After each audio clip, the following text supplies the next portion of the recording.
zdravím vás, Aleš Videa. Jsme trošku potichu, že? Můžete tady, jo. Ať víte. To je on, víte? Ne.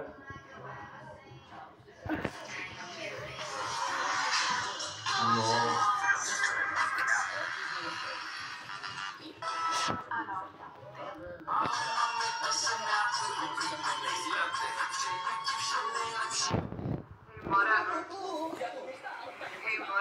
Je 1. máj, lásky čas a já chci nějakýho pořádnýho čáve s Roma, ale s naradničkou, takže mi napiš do komentářů, jestli se Ty kurvačky.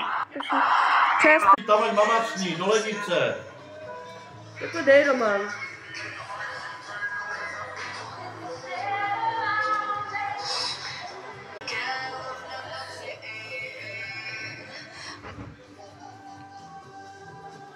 Budeš to